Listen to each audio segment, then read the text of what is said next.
watch this? How? Ew, How do you watch this? Dude, I'm gonna pee my pants. Hi, you're listening to How Do You Watch This, a podcast where each week we recommend a movie to our bestie who likes a genre we don't. I started so good. Wasn't that like really the beginning good, part? Yeah. It was like, started wow, that's strong and professional. then, but yeah, it it's evolved. okay. So anyway, my name is Megan and I like romance. My name I is... almost said I like podcasts. What? Okay. My name is Demi and I love horror. And this week, my recommendation... Oh, wait, no, our common thread. Oh, our common thread, yeah. this is a disaster. Our common thread is Christmas. Yep, who would have thought? Yep, I mean, we're just a couple of girls who were raised in homes where you celebrated that holiday, so...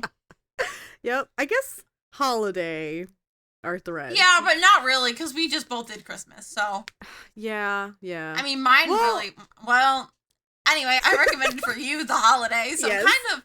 It actually It's a mix did. of things, yeah. There was it's a mix of Hanukkah things. in there, and they Mhm. did New Year's, Yep. so, you know... A little bit of everything. You recommended for me. Krampus, which, Mhm. is a tradition in Austria that they do, so I guess it's Christmassy. It's definitely Christmassy. Yeah. But it's something, Just alright. like evil Santa. Yep. Some kids need it. Yeah. So my movie is The Holiday. The genre is a rom-com, and the director is Nancy Meyers. Year released 2006. So my snapshot is, after dealing with shitty men, Amanda and Iris decide to house swap during the holidays. Both end up meeting men who are not shitty, who help them realize their worth and what non-toxic love really is like. And you've never seen this one before, right? I've never seen it, no. I knew of it because the cover looks like Love Actually, so sometimes I got confused. But no, I never saw it myself. So Okay. it was a watch. So I'm excited to talk about it. Okay. All right. Okay. All right. So first, this has got a cast. So we have our Like the cast. main characters, the two main ladies, Amanda, who's played by Cameron Diaz, Iris, who's played by Kate Winslet, and then our two leading men is Graham, Yes. spelled like Graham crackers, who's played by Jude Law, and Miles, who's played by Jack Black. So the beginning, it opens up and you get an idea of each person's lives. So Miles is working on a movie. He's a composer, so he's playing. There's a woman nearby named Maggie, and it's his girlfriend, and she's on the phone, and he's very sweet to her. You can tell he's like really loves her. And then it cuts to Amanda, and she's in a car with a man, and they seem to have a tense relationship. Like there's something Yeah, it going doesn't look on. great. Yeah, and then it cuts to Graham. Geez, I'm not gonna pronounce his name right. Graham. Like just pretend it's like the unit Like of measurement. grandma. Graham. Okay, grandma. Or grandma. Sure. So Graham's at like a bar. He catches the eye of a girl because who Of wouldn't? course. Who wouldn't? Of I course. mean, I would have been he is so too. gorgeous in this movie. He has this tan that he shouldn't have because it's the middle of winter in England. Yeah. But oh my god, it does him well. So he's just at a bar being a little slutty. And then it ends with Iris. And Iris this whole time is kind of narrating, talking about love. And then she's like, no one talks about the unrequited love, which she's the expert of because she is in love with this fucking dweeb named Yup. Jasper. Uh-huh. Ooh. I know. And I just want to say, Iris is the most beautiful, Yes. kindest, and Kate Winslet So oh, she's just too good. she's too good. An angel on this earth. Yeah, none of And us. Jasper, when they showed him, I was like, ew. Smarmy. He looks like a lizard with stretched skin. He's just gross looking. I'm so sorry to the actor, but like, please compare to Kate Winslet. Yeah. So she's been in Not. love with him for 3 years, and they had like a thing going on, but he cheated on her with a fucking secretary. Yep. But she's And still then she stayed friends with him, which is yeah. Oh, that makes So sense. they like email, and she talks on the phone occasionally. And she's still in love with him, and she's wrapping a gift for him. It's insane how much she's still in love with this man. And even her friends like, why are you still friends with him? And she's like, well, he kind of brought up maybe getting back. And, you know, she's just, it's too much. She's So just not, she's not empowered yet. Yes, she's not Yet. confident in herself, and which is a shame because she is a wonderful person. But I think a lot of very kind and beautiful people sometimes have those feelings, and it's a shame. Yeah. So she goes back to her desk because some boss or manager was like, hey, you need to make sure you get your page done. So she's a writer for like a newspaper Wedding or column or yeah. something. So she is finishing up and fucking Jasper walks in. He's like, hey, I have a gift for you, but I don't know where it's at. Some fucking excuse, or it's in his car. And she's like, well, He I just have wanted to talk to her. Yeah. And it's so shitty because he knows that she loves him and he's just being trash. So she gives him her gift. And it's a book, a first edition of some book. Oh, and he's just like, you are amazing. You are the best. And I'm like, why are you doing this to her? Right. So they're talking, and then the boss is like, hey, everyone gather around. And so she goes up, and he's like, hey, I'm going to need you to write on this wedding that's happening between Jasper and the fucking, I assume the fucking chick that he cheated on Iris with. Yep. And so I'm like, I couldn't believe it. And so of course Iris is fucking like she's distraught. Yes. And this man. So that's poor. At her, yes. Eye contact with her. Yeah, like nothing's mentioned like he was engaged or anything. So this poor woman heads home, and it's this gorgeous little cottage. Oh, my dream house. It is perfect. Like my perfect home. I was like, there's no way this is her house. It's the cutest little place. Yep. And so she's just fucking crying, whatever, dealing with her emotions. And it cuts to Amanda.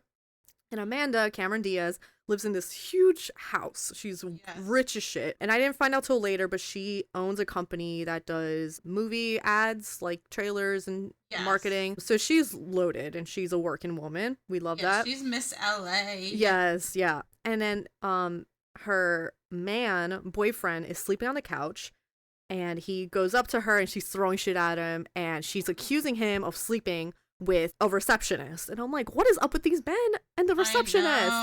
He keeps denying it, but he admits to it finally. Eventually. Oh my God. And he's kind of like, dude, and I love that. I loved like this moment where the gardener's looking at him and he's shaking his head like, don't say it. Because at this point, because Amanda was like, we're done. But she's like, please, for my sake, did you sleep with her? And the gardener's like, don't say anything. Yeah. So he admits it, and he was trying to kind of like blame her, kind of saying that she loves her work and he's alone. Typical excuses. Okay. Yeah. And so she just punches him in the face twice, which good for him. Good for her, not him. Good for him. Yeah. Well, maybe it is good for him. Maybe him he too. Changes. Yeah, maybe. So at this point, I'm like, okay, well, I'm on Amanda's side no matter what. Like, yeah, maybe she's working a lot, but she owns a fucking company. Like, what do you expect? You know? Like, y'all can communicate too. You don't have to fucking cheat on her, but, you know, he'd be stupid. So then it cuts to her working, and she's watching a trailer, and it's a Lindsay Lohan and James Franco cameo. I know. And it's like a dumb action movie. Yeah. But it's just so goofy to see that. And then John Krasinski has like a very small role. Yes, my boy. And he's just one of the workers. And pretty much Amanda's like, I think I need to take a break. I need to get out. And you can tell she's just stressed because she's just talking out her ass. She's having chest pains. And I'm like, oh my God, girl. Yes. And she's like, I just need to like a break. I need to go on vacation. Yes, good for you. Taking a vacation if you're stressed. Yeah, no, that's good for her to decide to do that, especially after this fucking dweeb breakup. So she's on the computer and she's trying to cry and she can't. And so this is like a whole thing that comes up later. Have you ever done that before? Like tried to make yourself cry? I don't think for like when I wanted to be an actress, yes. What? When I was young and I had big dreams. Okay. I was like, when was this? Please fill me in on everything. When I was young, I've tried, and I was able to make myself cry because I'm amazing. True actress. But you would have been very successful. I've tried. I've had times before where I'm like, you can feel like I could cry, like it's back there. Yeah. And then I like try to make it come out, and it, just really? so have that release. You don't ever just want the release of a good cry. I honestly, I'm such a baby. It just comes out. Yeah, that's it's hard fair. for me to like hold back. Okay. So you're my Amanda and I'm Graham. Yeah. That's what you're saying here. Yeah, basically. I mean, I'm not as bad as Amanda. I do cry, but it takes a decent amount. Yeah, for it to Amanda's get going constipated for a reason, and I'll bring it Yeah. up later. But she's on the computer and she's looking up vacation rentals, and she goes on this website called Home Exchange, which is a real website that you Is can it actually really? yeah, I looked it up. You And can you're actually like, time for me to home exchange, and you just leave someone with your husband and your pet. I just don't tell Brett. Yeah. But yeah, legit, you can swap homes with someone and just hang out, which is probably cool for single people, I guess, with no Yeah. animals. Yeah, because she left her whatever, we'll go. Yeah, no, Iris has a dog that she leaves, and I'm like, how are you gonna leave your dog with a stranger? Couldn't be me. I need to, No. like, vet the person. Yeah. Like, I only with trusted family and friends will leave my pet. Yeah, no. And that's why, like, I thought this was a little goofy. I'm like, this isn't real. And no, it's real. This is legit. And after this movie, it got very popular. And it got so popular that England had to restrict it because there were, like, murders and shit Oh going my on. god! They were like, don't let strangers into your house, which is fair. But anyway, she finds Iris's beautiful cottage, and she reaches out and is like, hey, I'm hoping you're available during the holiday. And so they're kind of chatting back and forth, and Iris is like, yes, I'm available, but this is for a house exchange. So, basically that Iris would live in Amanda's house for 2 weeks, and then Amanda would live at Iris' house for 2 weeks. So they're talking back and forth, and they're like, this is great, let's do it. Amanda's like, are there any men in your town? And then Iris is like, nope. And Amanda's like, great, when can I get there? Perfect. And she brings up the next day, and I'm like, oh my god, like, Dude, y'all are couldn't gonna be fly. me. No, Yeah. and with the dog, I'm like, what about the dog? I know. So I know. the next day, they agree to swap homes. So then Iris is on the plane headed towards LA, and Jasper, fucking twat, emails her. And he's like, oh, I hear you're taking a break, like going on a vacation. How can I reach Block you? him. And Block I'm him. like, Block him. Ew. Block him. Yeah, and she's like, I need time to fall out of love with you. I need Yeah. time alone. And I was like, good for you. Good. Yes. And then it swaps to Amanda. She's flying first class. She's loaded. God, And Iris yeah. is not as wealthy. She's has this cottage that definitely would cost a lot of money, but they make it seem like it's not. Yeah. So she's flying first class, and she ends up getting dropped off in England. I'd even say what location she was going to. So this is in England, and she has a chauffeur. She's, bougie girl. But then the path, when it gets close-ish to the cottage, the guy's like, hey, I'm going to have to drop you off here. I don't think I can drive down this path. So she's got these heels on, and she's got all these And big who suitcases. travels in heels? I don't care if you're first class. And it's like, you don't wear stilettos. yeah, it's like cold. It's winter. I'm like, Mhm. why are you wearing those? So she's walking through snow with her luggage. She finally fucking gets to the house. And then it cuts to Iris getting to Amanda's house, and she didn't know what Amanda's house looked like. All Amanda said was that it's a little bit bigger than her house. And, So- who goes to a house they don't know what it looks like? She could have ended up in a shack. Right. You're just gonna trust Amanda? Like, there's no image, no profile, like, nothing. No. But I guess Iris was like, fuck it. LA, I'm out. So she got lucky because it's a huge, gorgeous mansion. She's like a little kid. She's running around everywhere. She's having a great time. Yeah. Meanwhile, Yeah. Amanda's trying to settle in. She's trying to get used to this small house vibe that she's not used to. And also figuring out how to drive on the left side of the road with on the left side, right of the car. The opposite side. Opposites. Yeah, All the I don't know. opposites. Let's not. Yeah. Yeah.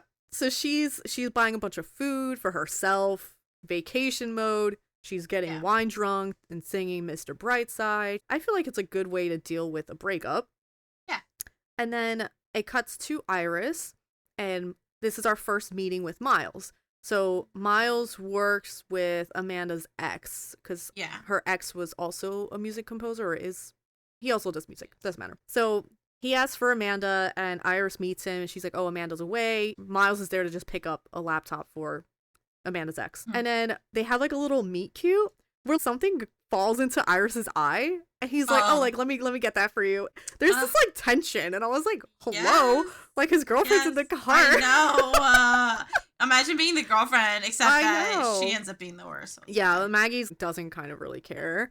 But you could tell Iris and Miles have a very cutesy personality, and then it cuts to Amanda, and Amanda hears knocking on the door late at night, and it's fucking Graham, drunk as shit, gorgeous. Like, can you imagine this beautiful British man showing up at your door? Oh my god.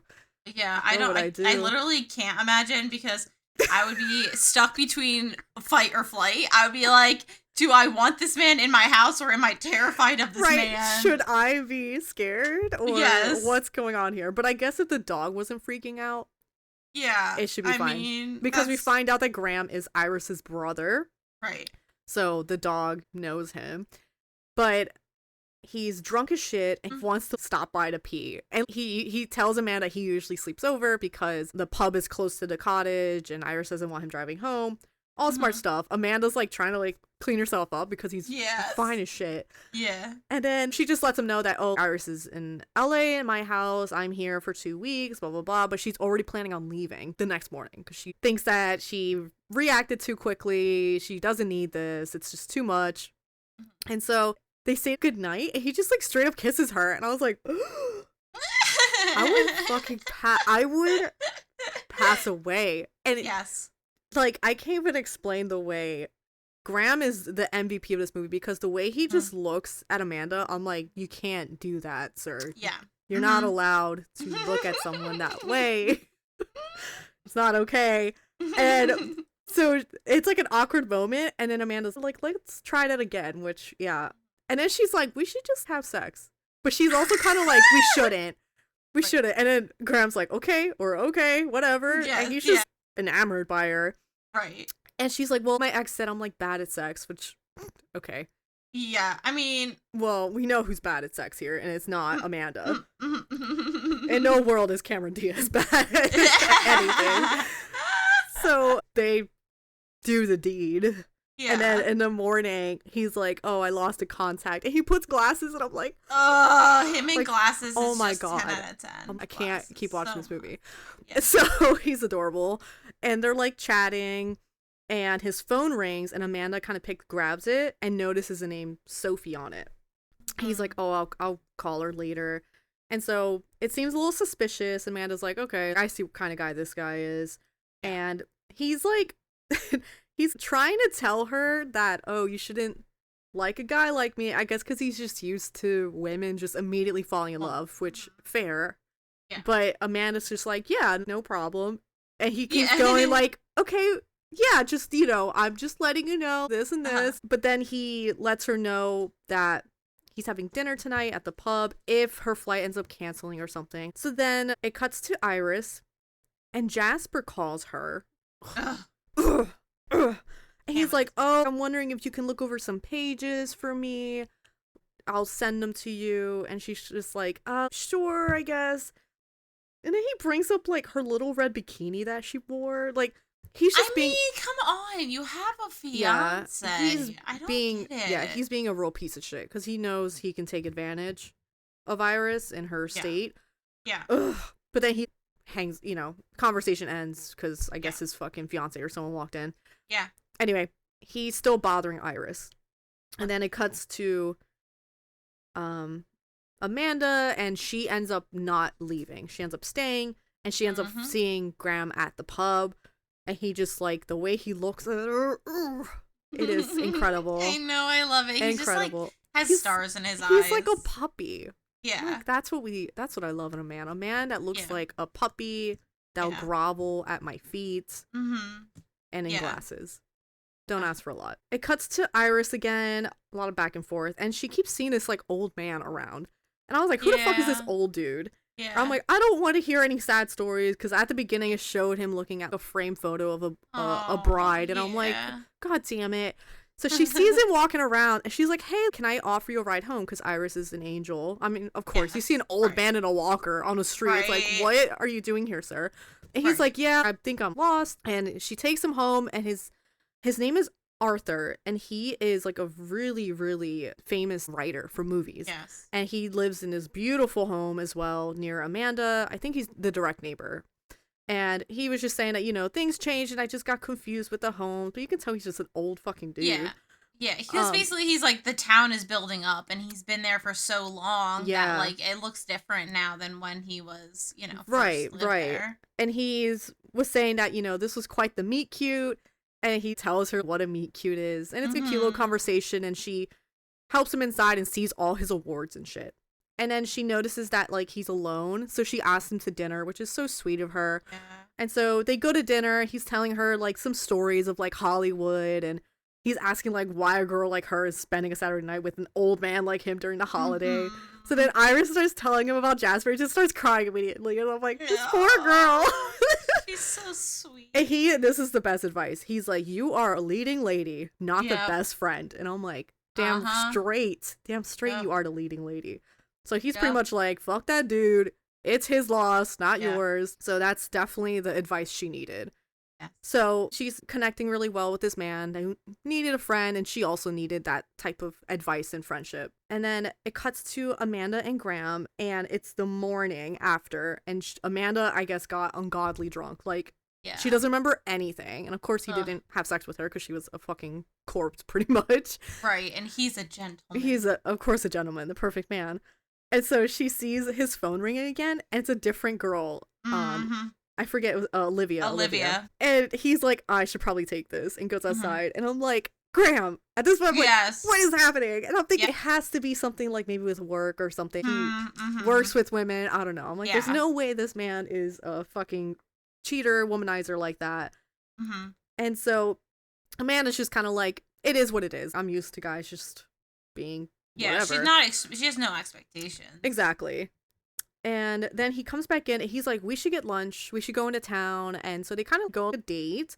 And during lunch, she finds out that he's a book editor, that his whole family does that type of work. They're in publishing companies and all that stuff. Then Amanda tells him that she owns a company.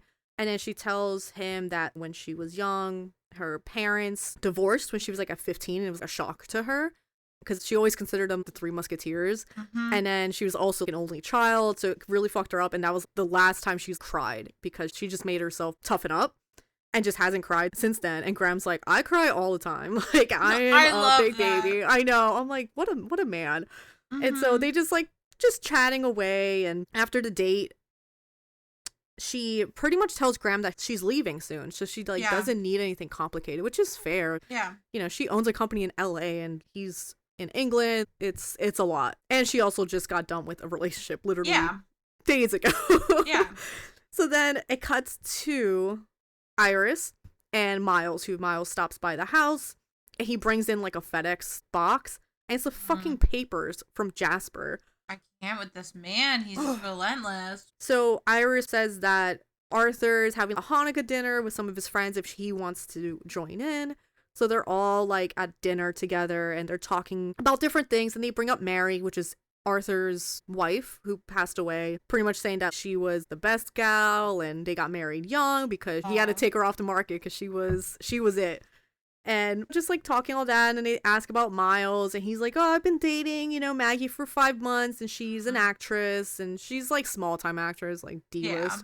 But he's like talking her up, and I'm like, oh, just like in my heart, I'm like, oh no, like what is she gonna do to this poor guy who just, you can tell he's just really, he's just sweet like Iris. Like they both, anytime they're both just talking, I'm like, I never want either of them to get hurt ever. Yeah, they're just so good. They're so pure. They're just pure people. Like I wish I could be that nice. Like, oh God, I know. Like? I'm really not nearly nice enough. It just takes so much energy to be that nice, No, it really does. It really does. But then you get walked over by people, and then you have to learn to, like Jasper. Yeah. So anyway, pros and cons. So Miles is leaving, and he kisses Iris's cheek to leave, but he kisses her twice, and it's like, I'm like, oh my God, Miles. Oh my God. But I mean, like Kate Winslet is a babe and a half, so of course. But like they're both like very cutesy vibes. I will say that. Sweet. Yeah, I feel like the chemistry wasn't all there between them. Right. But I can talk about this later. I wish there was more to their relationship. Yes. But they're very like cutesy. That's the best way I can say it. Like I think it was just like meant to be something gentle and like subtle, and it contrasted nicely the passion in the relationship with the other two. So I think Yeah, you're definitely right that it was like a contrast. And I like that, but I think there wasn't as much scenes with them. Iris had a lot of scenes with Arthur, which is fine because I like their scenes together. I actually really like them together. But I'm like, where is Miles? Right, because that's the thing. It's like Iris's story had 2 parts to it, whereas Cameron Diaz's story had, Amanda's story had like 1 part to it. Yeah. So it's just a little thing. Like it doesn't ruin the movie for me. Just something I wish was more there. But anyway. Yeah. They seem to have like a nice relationship, like friendly relationship so far. So it jumps back to Amanda, and the night after that date, so pretty much after she told him she doesn't want anything complicated, she ends up going to Graham's house with like a bag of ingredients and stuff. And he has a gorgeous house. Yeah. Gorgeous. It's a gorgeous home, a big home. And he answers the door and he looks like shocked and kind of looking back. And she realizes he's not alone. And this is my most memorable moment because it threw me for a fucking loop. Oh, did it? Yeah, I did not. It just like, I didn't think this was the reason. But like his kid comes out and named Sophie. And another one comes out named Olivia. So the girls that were calling were his daughters. And they're like young girls. And I was like, no fucking way. He has kids. And I just never, I don't know why it didn't occur to me that like he could be a parent. But I don't think it occurred to me the first time I watched it either. I was like shook. I was like, oh my God. Wow. Okay. So he has 2 kids. Amanda learns that he is a widow, which is really upsetting. So I can see why. He's going to the pub and drinking and all this shit. You're not looking for a relationship at that point either. Right. Like you're still mourning that loss, no matter how long it's been. Like exactly. That's such a big. Yeah. And he has his 2 little girls that he's taking care of, and they're really, really cute, and they seem well behaved. So it seems like he's a good dad. And so they tell Amanda that she looks like they're Barbies, and she does. She's so pretty and like preppy looking. Yeah. The girls already love Amanda, and they're just hanging out, and they want Amanda in their like fort tent. Yeah. And then, they said that they did all the stars and decorations, and the one little girl says they're the 3 Musketeers. And I was like, oh my God. And so it's just like a sweet moment. And then later on, after the girls are asleep, Amanda asks him why he didn't bring up his kids. And he just says it's like less complicated to bring it up. And sometimes he just feels like being someone else when he's out, which is fair. It's like a lot. And he's says at home, he's everything. He's working, he's the mom and the dad. He does everything. So when they're at their grandparents, it gives him a chance to kind of be someone different and kind of separate himself. And also he doesn't want a lot of people to meet his girls, like a lot of women, which is fair. Like you don't want to fucking introduce them to a bunch of chicks, like and they even brought up that like she's the first adult woman that's been to the house. They're kind of talking a bit, and you can tell they want to make something work, but they just like don't know how because of distance. So it's very fair. And then it cuts it's to small, like it's not a little thing. It's a big thing. Absolutely. It's different, and it's different if you're like, oh, I'm gonna be here for like months, but she's literally there for like a week. Right. And especially he has 2 daughters. So it's like if he was, because I was thinking, I'm like, okay, well if he's single, I'm pretty sure he can get a job in LA. Right. But then we had the girls, I'm like, oh, well that complicates things. No, I know. So then it cuts to Iris, and she goes over to see Arthur and bring him his mail, and there's a letter from the Writers Guild, and they want to do a special tribute for him, and he's like, no, I'm not falling for it. No one wants to see, I'm old. No one wants to see me, all this stuff. And Iris is like, no, you should go. Like, this would be really nice. And so she's getting him to work out a bit so he doesn't have to use the walker. He can walk up the steps, which is really nice. And I'm like, oh, Iris, you are so sweet. So then Iris eventually gets a call from Graham, her brother, and he's like, when are you coming back? And she's like, oh, have you met Amanda? If you haven't met her, you should meet. And then she gets a call from Amanda on the other line. So she's like, oh, can you hold for a second? She swaps, and then Amanda's there. She's like, oh, it's just talking to my brother, Graham. And Amanda's like, oh, how is he? How's he doing? And she's like, oh, like, I'll jump back. And so she jumps back to Graham. And she's like, oh, she's asking how you're doing. He's like, oh, how is she doing? And I'm like, y'all, talk on the phone. Yes. She's pretty much swapping back and forth. And she wants to swap to Graham and be like, I can't believe you slept, because she could just tell Yeah. that he slept with her. I can't believe you slept with her. And then Amanda's like, you're still talking to me. And I was just like, shit, I'm so sorry.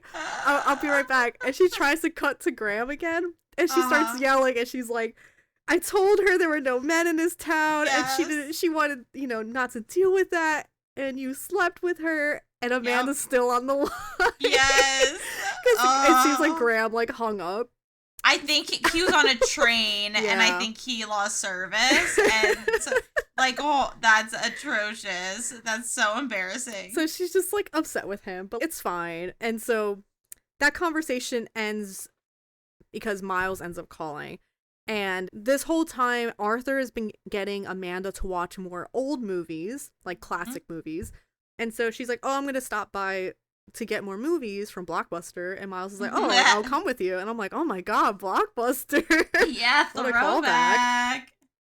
He brings her Starbucks, and he's like, I got one with a lot of dollop in case you wanted that, or one without as much. And you can have whichever you want, or both. And I was like, this is what I need. This is the commitment I need. Yeah. Thinking of everything. Every option possible. Every option. So they're walking around, and he's really obsessed with music. And apparently there's a lot in this movie regarding music, like tracks and stuff from movies. I didn't pick anything of it up because I'm not a music guru person. like that. Yeah. But no. apparently, if you're very into it, there's a lot of stuff weaved in and out throughout the movie that you might pick up. Yeah. Which is pretty cool. I mean, and the score was really definitely really beautiful. Yeah, no, it was. And so Miles is being Jack Black, and he's just picking up movies, and he's like, the score in this one, and he's like, doing this little thing. He's just making Iris laugh, and they're just like walking around, and then he sees Maggie, his girlfriend, outside with a man, and By the way, yes, go ahead. Before this scene, the part where he sings, "Where'd you go, Joe DiMaggio?" I think about that like frequently. I don't know why. That is something I think about a regular amount. And then Joe DiMaggio was there, and he's like, "You can never just get away." Yeah. So he sees Maggie, and I think I said this was my deleted scene because it just made me so upset. Like, he goes outside, and you're still in Blockbuster with Iris, like, so you're just seeing it, you're not hearing it, but you see him confronting her, and I'm just like broken. I am broken, and you can tell Iris is like, she knows what he's going through because she went through the same shit. Yeah. Been there, done that. So I just like got so mad. I'm like, this bitch. So they're back at the house, and then they both have a conversation about relationships. He's like, I can't believe this happened to me. I'm always falling for the bad girl. He's like, even though I could tell she knew she wasn't good. Right. But this always happens to me. And then Iris, has a full fucking monologue about her ex, and Miles is like, shit. Like, just kidding. Mine isn't that bad. So they both decide they're gonna like make fettuccine. They're gonna, hang out. They're gonna forget all about their fucking shitty exes. And I'm like, y'all do that. And he realizes that her ex is the guy who like sent her the package with the papers, like just a douchebag who keeps reaching out to her. And Miles even says like, why is he doing that to you? You shouldn't be doing that. All this stuff. So they have each other to heal a little bit. They have each other to rely on because they just both went through the same fucking thing. So then there was like a whole thing with them helping Arthur get like a suit, and they're pretty much getting him ready for the show. Yeah, there was like various montages. Yeah. So this montage happens, and then Miles is writing. He writes a little score for Arthur when he's gonna walk up, and it's really cute. And Iris is like, "Oh my god, it sounds just like him." And he's like, "I wrote one for you too." And it's just like, he said he used only the good notes. I teared up. I'm not gonna lie. This movie got me emotional multiple times, and I'm like, why is this happening? I know. I got a little emotional. It was just, it hits you in the sweet spots, It's just very sweet love. It's a great Christmas movie. So she's tearing up, or not. I'm tearing up. Yeah. And it just plays the cutest, the sweetest melody, and it sounds like her. And they just have a really cute moment together. And then it cuts to Amanda and Graham, and they meet back up, and they pretty much have, they have sex. Because they kind of took a break. After she met him at the house. They kind of had to talk like, maybe this could work, but probably not. And had a little break, but then he goes to see her, and, you know, of course their chemistry is just too strong. Yes. So they do it. And then she's pretty much like, you know, maybe this long distance relationship could work, but then after a few months we're gonna get sick of each other, blah blah blah. And she's just very negative about it because she's just never, she doesn't know, I don't know, with like her parents and stuff, she just has a lot of issues with relationships and loves. So then Graham admits that he's in love with her, and he just like, this also got me teared up. So like, it was so sweet the way he was talking to her and how he loves her even though he hasn't known her for a while. And I'm like, oh my god, I'm like, I'm done. I quit my job in LA. No, I would never go back home. What's keeping me there? I know. Nothing. Seriously. Nothing's keeping me there. So I would find whatever fucking job in England. Yeah. He has a big house anyway. She probably doesn't have to work. Dude, and she has so much money. She sell the amount of money she'd make from selling her house. Yeah, just stocks. Just throwing stocks. Right. And then also, like, at this point, she could probably start her business in England. Yeah, England. Like, it's not like it's a fucking third world country. Like, right, there's movies and shit there too. Yeah, and I'm sure you could, like, have whatever trailers. You could still do Hollywood trailers if you wanted to. Like, you don't need to be in Hollywood for that, but whatever. So, I would make it. For him, I'd make I would make anything work. Yeah. Honestly. I'm like, also, like, he's living in an idyllic little house, and they have a cow, and he knows how to sew, and he does Mr. Napkin Head. Come on, you never talked about Mr. Napkin Head. Oh, that's my most memorable scene. Mr. Napkin Head is my most memorable. Yeah, he basically puts a napkin on his face with glasses. Dude, and so just cute. Makes it cute. It's very cute. Every scene with him and his daughters. I love him. Yeah, I mean, I've loved him since he was drunk at the front door. Yeah, so right. You know, he didn't have to try hard. No, Jude Law is just. But yeah, so if you ever want like a perfect man, this movie, Graham has it. Graham is it. It is Graham. So, he says he's in love with her. She doesn't say it back though, but you know, she's just like, it kind of ends with her just kissing him again, and you know, she's got a lot to think about.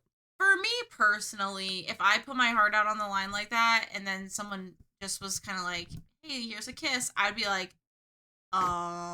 goodbye. I'm leaving. I could not handle that kind of, like, she's not rejecting him, but it is like a subtle rejection in that she's not saying anything back or giving any feelings back. Right. And that would have destroyed me. He's just very patient. Too patient. So. Yeah, more patient than I would. He's very sweet, like, like his sister. So yeah.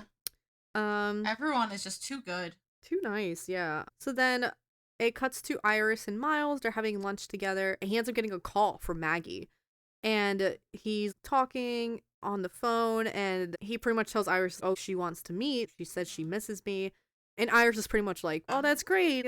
But in her head, she's like, all right, this is not great. Don't like she's that. She's starting to definitely. Yeah, she's starting to really feels. like him, and then, you know, it's just shitty situation. So she's like, no, go. And that night is the event, the tribute for Arthur. Okay. So he's like, I'll be there. I might be a little late because of the distance, but I'll be there.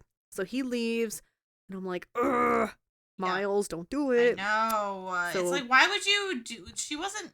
Come on, you dated for like, 5 Iris months, is not 5 right years. there. Iris is right there.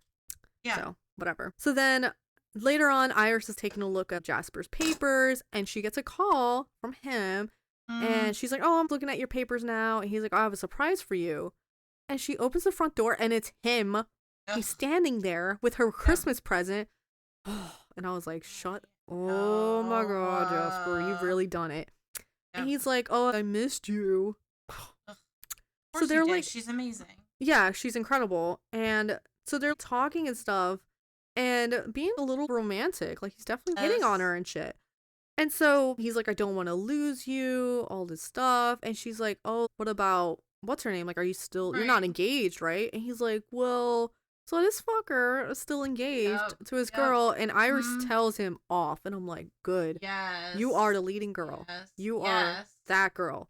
She tells him pretty much to fuck off.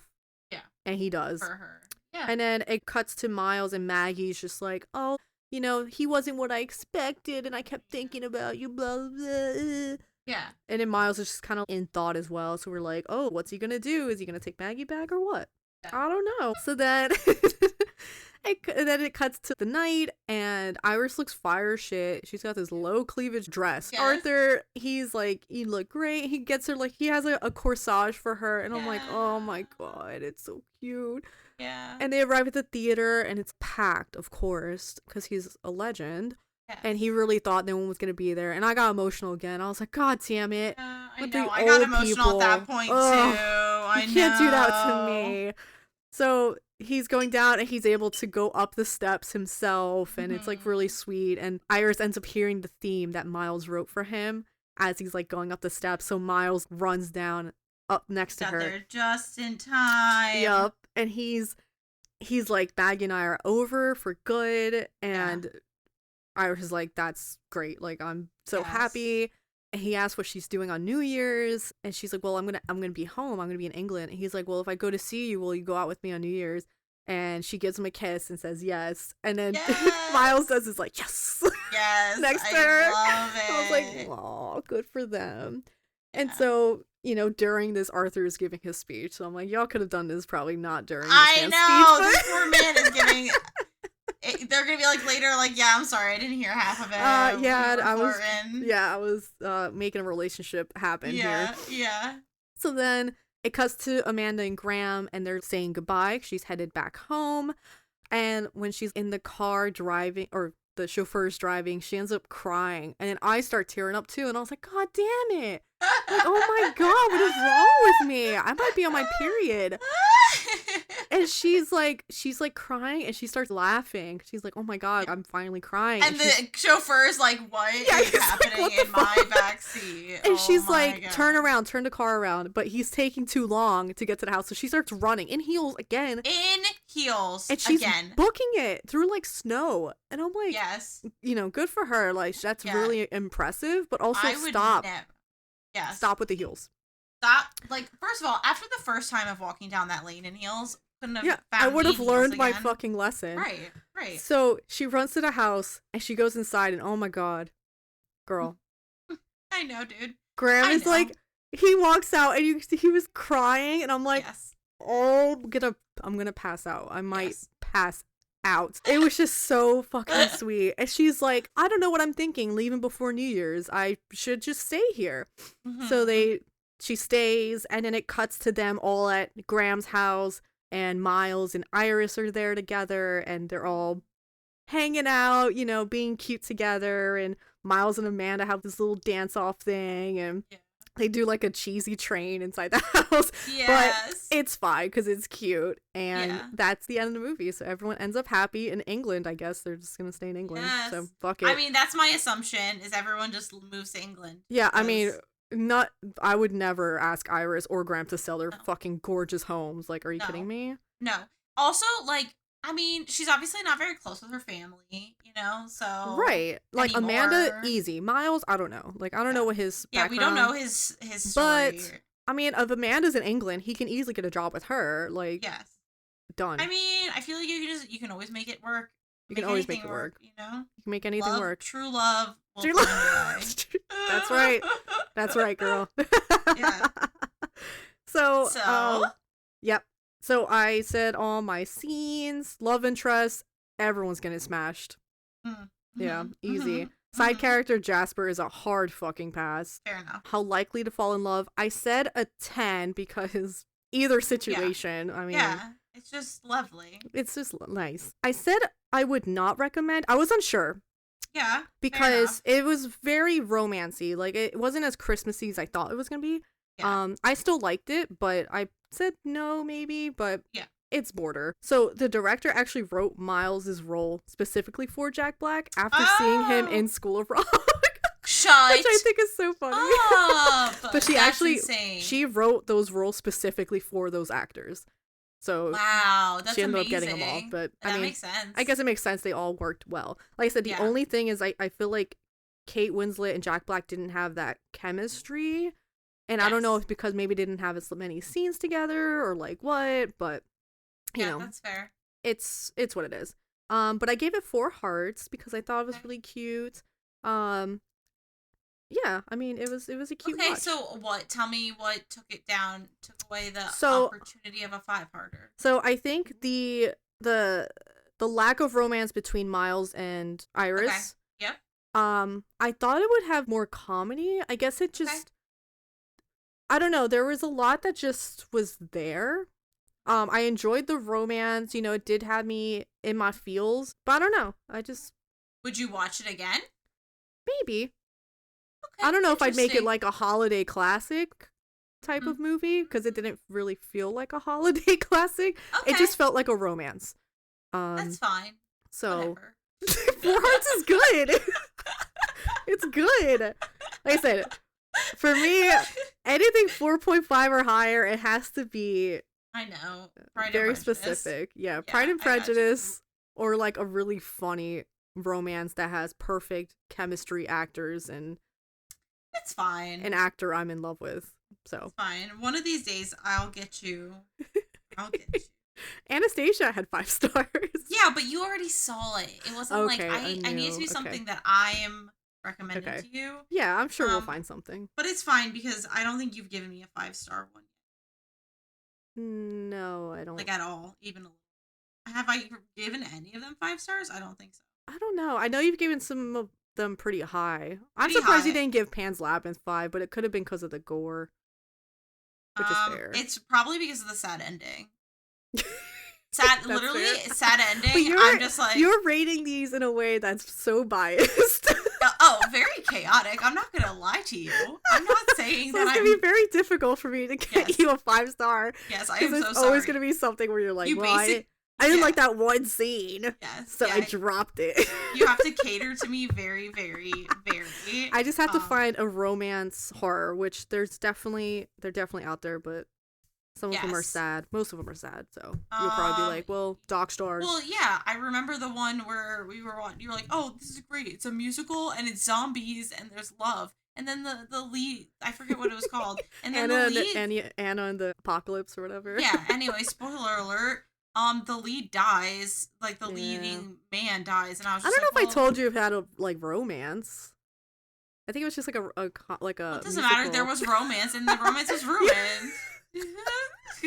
I'm I honestly- got my romance. I'm honestly trying to think in my head, like romance horror. A lot of them are just like sad. The only one I'm thinking is like Warm Bodies, but I don't know if Yeah, that's really that one horror. was- That's just comedy. I mean, I guess it's zombies. I guess it's horror. maybe. Yeah. It could be like a little bit, but it's. I mean, I watched it when it first came out because I was a Yeah. zombie girly back in the day. and- We all zombie girlies. Yes. Okay. So, my movie was Krampus, Hmm. which is a comedy horror directed by Michael Dougherty, released in 2015. Snapshot. A chaotic family's Christmas celebration devolves into a fight to survive when Krampus, the German folk figure, decides to pay a visit. And I said German folk figure, it is really more Austrian than German. But I think that because of the German language, Yeah. people often get it associate it more with German. Right. Okay. So the movie opens where there is this kind of I wouldn't say it's a montage, but it's sound. You just have Christmas music playing. Yeah. And you see there's a mob running into a Christmas store. They're fighting over gifts. There's all It's like this very Black Friday vibes when it used to be Yes. fun. Yes. And was Black Friday ever fun? That's the real question. It used to be. Okay. So there's this fight going on at the nativity scene, and then I see my boy Adam Scott run in, and a woman who you later learned is his wife. Toni Collette. Is that the actress's name? Yeah. I'm not great with actors' names. I know Adam Scott because he was in Parks and Rec. Yeah. She's more in like horror stuff. So She looks familiar, but not. you know what? She was in Knives Out. I didn't watch that. You didn't watch Knives Out? Megan. No, Are you? No, you're lying to me. I'm not lying to you. Megan, how you do all these murder mystery parties? You've never watched Knives Out? Oh my god, out of all the movies you told me you haven't seen, I'm most disappointed in this one. After this recording, you're gonna go watch it. Okay. Oh my god. No, it's just that, like, there's so many things to watch anymore. And I didn't know what it was about. Oh. Okay. Anyway, sorry. Woo. Okay. It's so fine. basically, they break up the fight. Yeah. And then they come home, and you learn that basically the boy, Max, started a fight with a bigger kid because that kid was saying Santa isn't real, blah, blah, blah. And Max was like, well, I just like defending for the little kids who like, still believe in Santa, you know, not for me or anything. He's But so cute. He's I just know. like precious. He's got like that like curly mop of hair. Yeah. And you're just like, oh my gosh, you need a big hug. So you see that like there's an old lady in the kitchen cooking, and it's the grandmother, Omi. And she's Adam's mom. And he's like, Mom, don't worry about making too many. First of all, she's made a billion cookies. Yeah, so many He's cookies. Like, don't worry about making too many cookies. His wife, I don't know what her name is. I forget. My wife bought cookies from the store, so don't, worry about it. Like, she's like, what? Never have I ever thought to say to anyone, please stop making cookies. I bought some from the store. Right. Hideous. Obviously, also, the grandmother was loving baking. She seemed to be having so much fun. Yeah. So it's just like it kind of shows their, I guess, lack of Christmas spirit. Because it's like, you're going to buy cookies rather than bake them. Yeah. She's German, and she, like, speaks in German. And the little boy, Max, apparently speaks German, or understands it, like, auditory. Yeah. And the son, Tom, also speaks German. So I think they're the only two. Like, I don't think anyone else really understands it. I think so. So then they're just all getting ready for Christmas. They're hanging up pictures. They're, the grandma and Max are wrapping gifts together. The daughter, so there's two children. The daughter is Skyping with her boyfriend, and he's like, holds up a candy cane bong. And he's like, this is what I'm spending my night doing. And she was like, I'm jealous, basically. Yeah. Because the cousins are coming, and they do not like the extended family. So the whole house starts shaking because the cousins have arrived. They drove in a Hummer. And the daughter doesn't want to share the room with the girls because she's like, I'm not sharing rooms with girls that pee standing up. That should give you an idea of who these girls are, what they're like. Dude, how do you remember these quotes? How many times have you seen Krampus? I've seen it a few times. Yeah. Okay. It's a holiday classic for me, like Gremlins. We're such different people. Sometimes it's alarming. It's those two and Muppets Christmas Carol. Oh, yeah. I can't remember the last time I watched that. I remember I watched it when I was young once, and I got so scared by the Ghost of Christmas Past puppet that I didn't watch it again until I was adult. And she still creeps me out, to be honest. So you learn that the extended family is the mom side of the family. So it's her sister who comes in. It's her husband, their two daughters, their son, and they also bring their Aunt Dorothy. Yep. And they have a daughter who is an infant who they forgot in the car. Like, Adam Scott's character is like, isn't there one more kid? Right. And they brought their dog, their bulldog. Oh, and they brought their dog. I forgot about, yes. For some reason, I was thinking the dog was the primary family. So first of all, the boy cousin has like a dead stare. There is nothing behind those eyes. Nothing behind those eyes. I don't think he makes a single comment the entire movie. Dead silent. I don't think so. He doesn't talk at all. The girl cousins are making fun of Max because he has a letter to Santa in his back pocket, his little onesie. And I'm like, I just want to give those girls a stern. I know. I'm like, I would be such a mama bear. I'd be like, how dare you? I know. Make fun of my son. He's perfect. He's perfect in every way. And I'll feel about it. So the mom, Sarah, is upset that Aunt Dorothy showed up. Yeah. Basically like, what the hell? A little heads up would have been nice. The sister was like, you would have been mad at me. Like, well, yeah, why?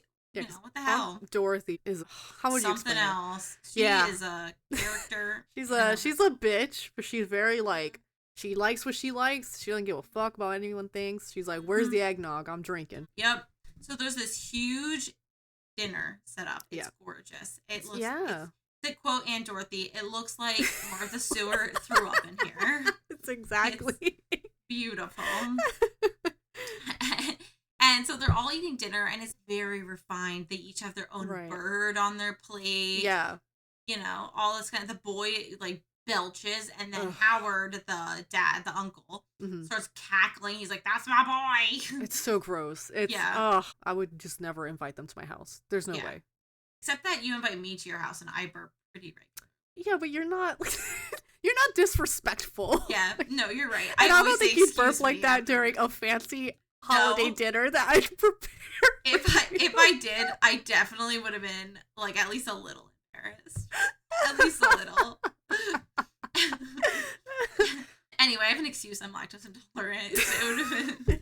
Yeah, you're not a fucking slob like these people are. These people are slobs. Yeah, they actually are. And then, so we learned Adam was once Adam, and by Adam, I mean Tom. Adam Scott, aka Tom. Tom was an Eagle Scout when he was younger, and Howard is making fun of him for that. Yeah. Howard has like a very macho kind of thing about him, and Tom has this, I don't know, he's just like a normal guy, I guess. Like, he's not into like football or any of that. He's just a dude. He's just like the kind of guys we hang out with. Right, yeah, just nice. Yeah, nice guy. A nice guy. Yep. And then at this point, the girl cousins start torturing Max about his love of Santa, and they read his Santa letter out loud. Yeah, because they like grab it out of his onesie sometime earlier. He didn't notice. And this is the scene I said should be deleted. I agree. I hate it so much. It makes me so mad. And nobody, and like, he kept trying to steal the letter back from them, and the sister kept stopping him. And I'm like, if it was my brother, I would have like stood up and been like, no one Even stopped it. The dad just like was like listening, and I was like, excuse me. Yeah, and like the mom was in the kitchen, so she wasn't hearing. So I don't know if I feel like she would have said something. But no one stepped in. And I'm like, dude, no one. Hello. I was livid. I hated that scene so much. Poor little Maxie. So he gets really upset. He starts another fight about it, and then he runs up to his room. Yeah, because the letter pretty much said that he wished that his parents fell in love again, because I guess his dad works a lot. He wishes that him and his sister would hang out like they used to. Yeah. He wishes that things were better for his aunt and uncle, and he wishes that... What did he say about the cousins? He said, I wish that Uncle Howard wouldn't wish that his daughters were boys. Yeah, which is so funny. They're like, shut up, our dad doesn't wish we were boys. Right. But yeah, a lot of it was just nice stuff. So then Max is upset in his room, and the dad comes in, and they have like this nice heart-to-heart, and the dad is like, first of all, he's got tons of board games in his room. I was like, yes. And Love he's it. got like this toy robot like drawing, which I think is like comes back later, but we'll talk about that at that point. And the dad's like, it's not too late to mail that letter out to Santa. And then he leaves the room, and Max starts to put it in the envelope, and then changes his mind, takes it out, rips up the whole letter, and throws it out the window. At that point in time, the lights start to flicker, wind starts to blow, and the lights go out all over town. Now we see that it's the next morning, it's the 23rd, and everything is dead. They have no phone, they have no water, no electricity, like everything. There's no service anywhere. They were thinking about going and seeing if the neighbors have anything. But you learn that all the neighbors are either away or hate them. Yes. And the DHL delivery guy comes to drop off a package of like cheese or something. Yeah. And there's another bag of gifts on there. And the aunt and uncle had answered the door. And they were like, oh, is this from you too? And he was like, no, it must have been from the guys in brown, which was a cute way of saying UPS. So they bring them in, and they're kind of like, oh yeah, they don't need more presents or whatever. And at this point, you're kind of realizing like, okay, yes, they are kind of, that family isn't very respectful, but they also don't have as much money, and it's probably really painful them to see the amount of money being thrown in like their face all the time. Right. Mm-hmm. So at this point, the daughter, Beth, mm-hmm. asked the parents, she's like, listen, I want to go check on my boyfriend. I haven't heard from him. And the dad's like, yeah, it's like the phone lines, they're all out. She's like, he's 4 blocks away. She wants to go to his house, make sure everything's good, and then she'll come back. And the parents are like, okay, fine, but only be gone for like an hour. Yeah. This, I feel like, was not very responsible parenting because... Yeah, because she looks 15, 16 maybe? Yeah, I think I was thinking more like 17. And there's like a snowstorm. I don't know. Well, it's the snowstorm for me because I've read too many like scary stories or whatever. But like I've heard stories of people during really bad blizzards getting lost in their backyard and freezing to death. Yeah, like, no, I definitely would not have let her go out. No. I just would have been like, let's just wait and see. Or, maybe I would go, or Brett, like one of the parents would go with her. Yes. Just because she is young, and it's cold outside, so. Yes. Yeah, it's not the right thing. I don't know. I would not have let her go. But basically the dad was like, just let her go. Stop worrying so much. And the mom's like, all right, fine. Yeah. At the same time, the girl cousins are wrestling in the living room. Like, yeah, the mom was like, when you get back, you have to spend girl time with have some cousins. Girl time with the cousins. And Omi has like made a fire in the fireplace, and she made hot chocolate for everybody. And it looks super yummy. So yummy. Super jealous. It looks like real hot chocolate, like really thick, creamy, all that good stuff. Mm-hmm. So Beth is walking in the snow, and already I was freezing cold just looking at her. I was like, that could not be me. She's hearing all these horrifying sounds, like really, it's sounding creepy, and then she sees something land on a roof. She just starts running, and he's running and jumping roof to roof at the same time she's running, and it's like they're going at the same rate. Yeah. She sees the DHL car, like the truck stopped in the middle of the road, and she tries to open the door and realizes not only is it locked, but the guy inside has frozen to death. He's just like frozen in place. So she decides to climb under the truck, which I thought was like a really smart idea. Yeah. I probably would have just kept running until I got caught. Yeah, probably. And then so Krampus lands, because it's obviously Krampus. Like Whoa. Krampus lands next to the car, and she's like holding her breath, trying not to get caught, and he's walking around, and then eventually he takes off. But she starts hearing this music box, and she looks over, and this music box goes off, and this creepy clown starts to lift up, and then it zooms out, and you just see the top of the DHL truck, and it's like shaking, and she's screaming, and you're like... Yep. I remember the first time I had Brett watch this, he's like, damn, did she actually die? Right. She's a child. And I was like, yep. Take no prisoners, baby. Right. That's like when I watched it, I was like, the whole time, I'm like, maybe she did fight it off and survive. Like, I kept waiting because I was like, it was just all of a sudden, like out of nowhere, all of a sudden, she's just gone. And I was just like, that can't be the end of her character. Like, what? But spoiler alert, she does not come back. Yeah, she does not have much more screen time. I'll say that. Nope. Yeah. So Adam and his wife are chatting, and he convinces her to relax, even though she's worried about Beth. I was just like, why are you convincing her not to be worried? And then right afterwards, they have this conversation. Max is like, it's weird that Beth isn't back. And they're like, you know what? We got to go find her. Yeah, you're right. Like, what? Okay. I think he was just trying to get her to, like, relax, I guess, for Christmas, because she's just been, like, so wired up this whole time. So he's trying to be, like, a good husband. But yeah, like, writing-wise, it just wasn't, like, it didn't make sense. No. So he basically asked Howard, he's like, can your Hummer run in this weather? Because this is, like, the blizzard is... It's intense. Do you remember the blizzard that happened in, like, Buffalo, New York a few years ago? Oh, yeah. It's like that. Yeah. So he's like, my Hummer will just, like, go whatever. He says, yes. You can do whatever. You can do anything. So he's, like, so excited. Howard's like, I'm going with you. I'm so excited.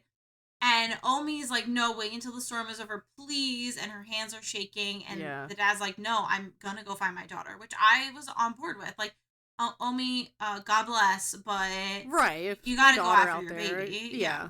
Like, I just visualize if it was one of my dogs. You know what I mean? Oh, of course. Absolutely. Goodbye. I wouldn't I'd let be my running. dog, like, No. I'm sure you wouldn't let Copper go to see Diego. No, in the I middle of a wouldn't. blizzard. No, I would say, you can wait, ma'am.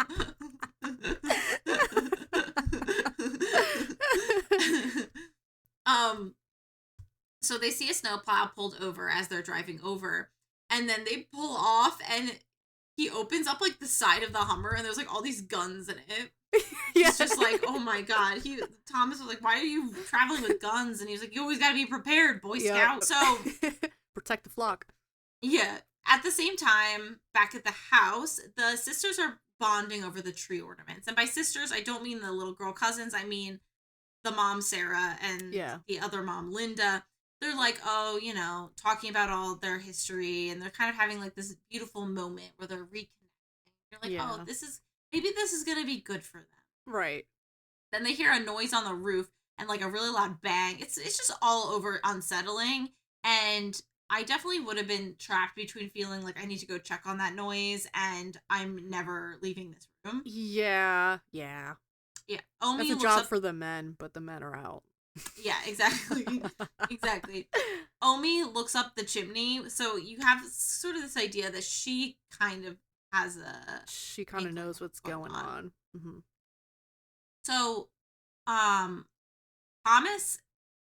and Howard are sorry, let me just be more casual. Tom. Little Tommy. So Tom and Howard are at Derek's house, and it's completely like ruined with snow. The door is banged open, everything is messed up. There's like this teddy bear / cookie. Like, I think it's supposed to be a gingerbread cookie. Yeah. But it's like a big puffy gingerbread cookie, mm-hmm. and it's stabbed into the fridge. They're like doing some investigating. It's clear something came down through the chimney, and they see hoof prints at the base of it. At this point, they hear yelling, and it's Beth screaming for help. So they start running out, and they're looking for Beth, and you can hear like the sound. It's very distorted. They don't know where the sound is coming from. And at that point, Howard is attacked by this invisible. And Tommy ends up pulling him out of the snow and shoots a gun at whatever this visible thing that's pulling him is, and it goes away. Mm-hmm. And Tom has to help Howard back to the house. They walk back in, and they're freezing cold. The Hummer was destroyed. They didn't have an easier way to get back. So they were out in the cold all that time. So Howard is like starting to go off, and Tom reins it in. He's like, not right now. You know, the kids are listening. Right. Don't, whatever. So Omi agrees to go watch the kids in the other room. But she tells them keep the fire hot. So you're like, okay, this is something. This is suspicious. Yes. So at this point, that's weird. At this point, Aunt Dorothy is actually acting a fool, and she teaches the kids how to make peppermint schnapps and then lets them all have little sippies. Yeah. Which apparently it was really hard for them to get that scene in because it's PG-13 and showing a child drinking an alcoholic beverage. They were like, it's okay to have a child get eaten by a clown, but not. I was gonna say, I'm surprised this was PG-13. Like, it's not really gruesome, but like, it's. But I was expecting a higher rating than that. Yeah. Honestly. Wow. So the kids end up overhearing the adult conversation anyway, where they're talking about everything that's going on. And Sarah is definitely worried about her daughter. They're all freaking out, but they decide that they're going to need to hope that Beth got somewhere safe and board up at the house because they were outside for 4 minutes and they were getting frostburn, and there was no way. They don't have the Hummer now. They have no other like options. They board up all the windows. And at that point, Howard and Thomas are talking. They have like a little moment together, and Howard's like, I'll take first watch. You go lay down. So everyone ends up falling asleep by the fire. It's comfy and cozy, except the fire went out, which is no bueno. Because Howard also went to sleep. Yep. Like, Frickin' bro. Howard. And just for reference, he does have a huge leg wound, which is probably not great to be at this no, time. definitely not. So this hook comes down the fireplace, and one of those little gingerbread plushy things are attached. The dumb cousin wakes up and sees the toy, and he reaches and he grabs it, and he like takes a bite of it. Yeah. Which I was like, I thought it was a stuffed animal, so I was like, what is he doing? Then I realized it's a cookie, and I was like, oh, okay. So thick cookie. Thick cookie. So he the cookie starts screaming, and he basically gets wrapped up in the chain and gets pulled through the chimney. Everyone wakes up and they all start grabbing him. So basically, Sarah grabs his feet. Yeah. The dads grab her feet. Like they're all they're getting pulled up the chimney. They manage to get him down to the bottom, but something happens and like her grip slips. Because she sees like the fucking gingerbread things. And she's like, what the fuck? Right. And it causes her to let go, and the boy is gone. Goodbye. Gone. At the same time that like all this is happening, their tree catches on fire, and Max has to extinguish that fire. It's very chaotic. At this point, Omi goes, "It's come for us all." Yeah. And we learn about the history of Krampus, and then there's like this really beautiful 3D artwork animation that goes on to show the story of Omi's childhood.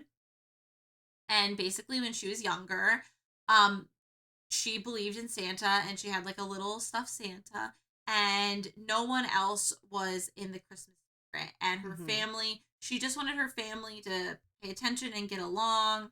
And one of her parents rips her doll and throws it, and she's just so devastated that she like she throws the doll in the fireplace, and she wishes that her family that they weren't there anymore. She just wished they would disappear.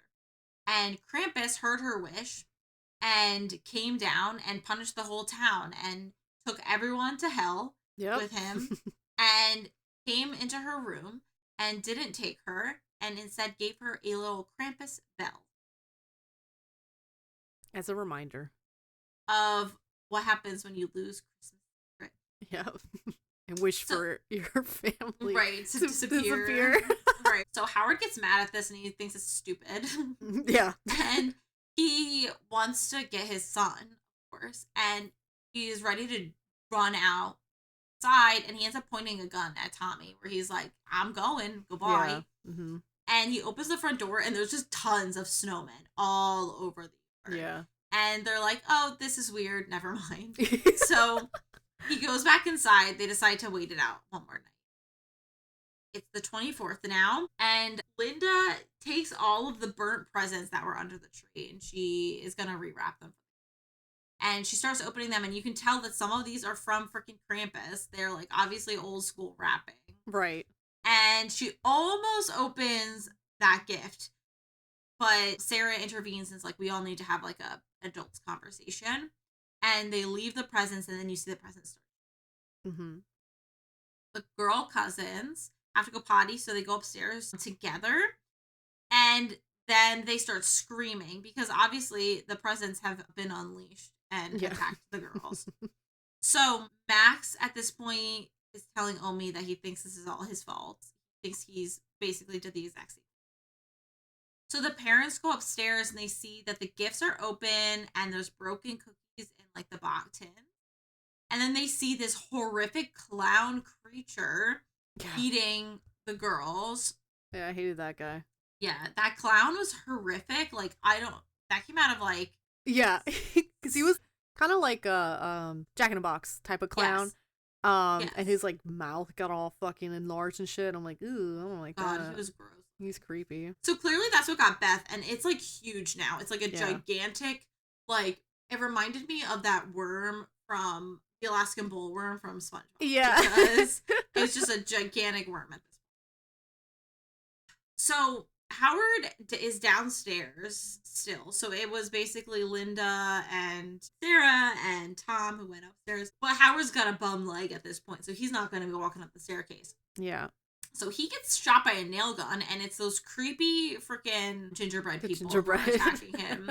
Yeah. So back upstairs, there's a fight to the death with all the toys. There's like a creepy doll angel that's attacking the mom. Oh god, yeah. That one was creepy too. Yeah, super creepy. There's the bear that's like going after Linda. Yeah. Downstairs, Howard ends up exploding the gingerbread, and the last gingerbread that was there was eaten by the dog. The dog did such a good job. The dog saves him. Yeah. There's this robot toy that starts attacking Tom, and I think that was on the boys' wall earlier. Like, yeah. I think that was connected. It didn't come up in any of the trivia that I looked up. Yeah, I don't know if it was just kind of a thing where, I don't know, it's like a popular toy or just a coincidence. I have no idea. Yeah. Well, they put a lot of thought and nuance into a lot of stuff with this movie, so I wouldn't be surprised if it was connected. Right. So the angel is trying to like hang the mother. Yeah. Fucking gruesome. How is this PG-13? I guess I just always assumed it was rated R. Right. It's really wild. The clown starts to escape. Stevie is still alive. So the one daughter, Stevie, is still there, still alive, still okay. Linda, she ends up killing off the bear with the icicle. She saves everyone. Yeah, she goes total mama bear. She does. It's amazing. But she doesn't stop the clown in time. There's all these keeps happening where someone's about to kill the clown and the clown gets away. Yeah. So they're downstairs reconvening again, and Max decides to send the dog into the vents to attack the clown guy. And it sounds like the dog is doing a pretty good job. Yeah. And then it gets silent. All of a sudden, the creature falls through the ceiling, and the angel doll is attacking Howard now before he can shoot the creature. Mm-hmm. Just like there's all this chaos it's ensuing. Just chaos, yeah. It really is. And at this point in time, elves burst in the door. Yep. And they take Dorothy, the clown creature, and the baby. Yes, yeah. So, which is crazy that they took the baby. I was like, oh my god. I know. But no one's watching the baby, so it's like not surprising. No. So now all that's left is basically Tom, Sarah, Max, Stevie, and Howard. Yes, yep. Howard grabs the clown, though, so he gets dragged off. Then there's this noise, and before the elves can take the rest of them, they all go to leave. Yeah. The family's like, okay, what we're going to do is go to that snowplow. We're going to get in that snowplow, and we're just going to drive until we can get help. Mm-hmm. And they go on their way, and Omi closes the door behind them and bars the door. Yeah. And so there's this moment where they try to get her to come out, and then Max is like, no, she wants to face off with Krampus. She wants to fight that bitch herself. Yeah, she wants to try it out. So basically, Krampus comes, he like caresses her face, and then opens up a bag, and toys are clearly about to kill her. Right. And he's real creepy looking. He's got like that long tongue and yes, he's got like a mask. Got a mask over his face. So you never see his full face, but he's something else. Yep, he gross. Yeah. Not sexy. No, unfortunately. No smash this time. No smash this time, I'll be honest. So the four remaining people are touching through the snow, and there's invisible attackers again. And at this point, Tom is like gonna sacrifice himself because he's gonna distract this invisible creature while everyone else gets to the snowplow. And I was thinking to myself, maybe this sacrifice will be what it takes to stop everything. But okay, it's not. So at this point in time, they're able to get the kids into the snowplow, but both of the mothers, Linda and Sarah, get taken by the invisible creature, as does Tom. And Max tries to start the snowplow, and it isn't starting. And then Stevie is taken by the elves. Yeah. So Krampus comes up to Max, and he gives him the crumpled Santa letter, and it's all wrapped around the bell. So basically, this all did come from his wish. Max. So Max is like, no way, Jose, this isn't how my day is about to end. Yeah. So he goes and finds the caravan of elves and the place where they're all critters, yeah. You know, it's wild. And he screams, hey, asshole, give me back my family. And he basically asks to take back his wish. Yeah. He throws the bell, and the ground breaks open, and it's just like this hit to hell. Just a portal to hell. Yeah. Krampus jumps on top of the lava pit, and Stevie is about to be thrown into it, and Max is trying to stop it. He's like, take me instead, please, take me instead.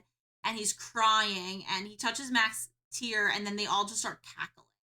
They start like laughing at him and whatever. This is my most memorable scene. Yeah, it's pretty crazy. Yeah.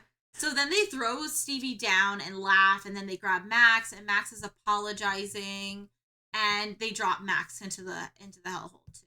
Yep. And then Max wakes up, and it's Christmas, and everyone is downstairs and normal, and it's very like the lighting looks very surreal. It's like everything's very glowy. Yes. Like it's definitely not the same film style that's been happening this whole time. Right. And like it's like the perfect picturesque Christmas morning. Right, exactly. So the aunt is like, I haven't felt this hungover since the Pope died. Oh, Aunt Dorothy. Yes. They're opening their presents, and the one girl got like brass knuckles for Christmas. Which is insane. And then Max opens his gift, and it's the Krampus bell, and as he looks at it and they all look at it, they all remember, and it all comes back to them. And then it zooms out, and you see that they're all in a snow globe, and the Krampus is putting that snow globe in his lair with millions and millions of other snow. And that's the ending. Yep. So what do you think of the ending? well, there's two options for what it could be. The one option is that they're stuck in, this is their hell, and they are stuck in like a hell loop of repeating and remembering and going through this again. Right. The other possibility is more like Krampus gave them their life back, but now he's going to keep an eye on them to make sure that they keep the Christmas spirit. Right. And that's the one that I lean towards. Yeah. It's the more likely because I guess they did a comic book release, and that's the ending of the comic book. Oh, okay. So, but I think that's a good theory, because then it's like, it could be either or, because he denied the bell, and so Krampus could have been like, well, all right, you get to go to hell then. But like, is there hell just like a picturesque Christmas morning? Right, because I feel like there could be worse hells. Right, it's like, it's not that bad. right, unless the moment of remembering is their hell, but I feel like that's not that bad. Yeah. But like Michael Dougherty never will admit like what the actual ending means. But I don't think that necessarily means. So Smash or Pass, Tom would smash. Yeah. I just chose him. He wasn't the main character, but I'm not about to even debate. Yeah. Max is a child, so we'll skip over that. Yep. No, Tom is good. Main villain, obviously pass. How likely are you to survive? This is another one of those 1 or 10 situations. Either I would die or I would survive depending on like the outcome, like the ending. Right. I definitely would not have been the Max character because I would never wish for my whole family to disappear. I would be too afraid that would actually happen. I think, the trauma runs deep there. I would never do that. Yeah. Would I recommend to a non-horror fan? I said I would. I feel like there's enough other stuff going on with it outside of the horror element. Right. And I did enjoy the movie. Good. It would be very specific people I would recommend it. That's fair. So things of note, the minions that are helping Krampus are also European. I thought was really fun. In the snow globes at the end, there's also the director put his house, and he put the Psycho house, which I thought was really interesting. That's pretty cool. Yeah, and then they use the Willem scream which really? Once I first learned about the Willem scream, I was like, oh, this is such a fun little factoid about. Yeah, I don't know if I heard it. I feel like it was very specifically at this. Oh, I can't remember. There's one scene where it happens. I think it was with the angel getting attacked in the attic. But I didn't notice it. But it was in one of the trivia, so it could be entirely wrong. I'll have to listen back and see if I hear it. Yeah. And my final rating of Krampus is I gave it 4 stars. Oh, we both gave 4 stars. I know, exactly. Look at us. I'm glad you enjoyed it. I did enjoy it. I would have, I think that if it would have been, it probably would have been a 5 star if it was a nice warm Christmas movie. Yeah. And nobody ever got attacked. I think if they had all, if there wasn't, you know, those weird moments of people getting attacked and dragged away, like if they had saved them, So many in that child moment, deaths. yes, yeah, like I feel like if they had just been able to like, if they had been Right. able to like kill the clown creature and remove everyone, Right. and then move on that way, I probably would have felt better. Yeah. But I mean, also, I guess they also kind of lived at the end, you know? yeah, it's also kind of lame that like everyone in the town is gonna die because this kid Yeah. was like, I am upset right now. Like, Right. that whole I'm concept is like, leave it all to one child? Would not right. trust that. No, exactly. It is like very Germanic in the style of storytelling. Like it's like that very much grim fairy tale. So our one professor is from Austria, and he was telling Brett about the Krampus tradition where people dress up and chase people. Dude. Like, they'll chase Get kids and stuff. out. Yeah, like, it's like a legit horrifying thing. That's so scary. But I'm like, that has to be both terrifying, but it's like so fun. Yes. So yeah, Well, I, feel I like can have imagine to. being like the tradition of like, oh, now I get to be Krampus would be like yeah. really funny for like Yeah. people. But the idea of being chased, like Oh in my God. general, is Imagine my being a absolute child. nightmare. Travis and I were joking about it today, where he was like, "Oh yeah, it's not just about Cole. It's like, you know, you're just gonna freaking die." He was like, Yeah. It's really good to be Jewish in this world where Krampus is gonna come and get you. Like, Right. what the hell? Yeah, it's just such a crazy like folklore, you know? Like I think it's so Yeah. interesting. It's so cool, but like it's just so fucking dark. I'm like, God It damn. is. How like, did we get here? yeah, It's it like really Halloween is so again. dark. Yes, it is. Like that's, I like the pure Christmassy fun, Yeah. but you know. I mean, Krampus is for the spooks, you know? You want a little Yeah, spook? I mean, I guess if you like spooky. I remember it being out in theaters. I remember, oh, what was I seeing? I was probably seeing like one of the Hunger Games movies when it got. Oh, fuck yeah. And I remember seeing the poster for Krampus and thinking to myself, I'll never watch that. But here we Look at you are. now. But it I wasn't mean, that bad. now. It wasn't that bad. No, it really wasn't that bad. Once I knew that it had Adam Scott in it, I had a kind of an idea. I did see his one other kind of like scary movie-ish that he did, the one with the devil boy. Oh, yeah, yeah. That was like the comedy. I Yes. like that one too. Like So- with the Omen child or whatever. Yes.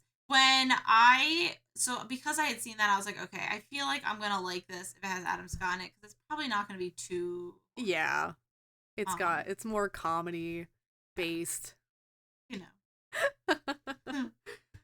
Well, I feel like we both got some good holiday I movies do out of this. too. I do too. For next week is our special episode where we will be answering questions and talking Mhm. about our 3 most memorable movies. You can reach out to us on our Instagram, How Do You Watch This? And How Do You Watch This on Threads, our email, howdoyouwatchthis@gmail.com, and our Discord is a thing. It's on our milkshake, which is Yeah. on our On Instagram. Instagram, TikTok, How Do You Watch? And I think that's all of it. We'll see you next week for our special little episode. Our special little episode. Bye. Bye.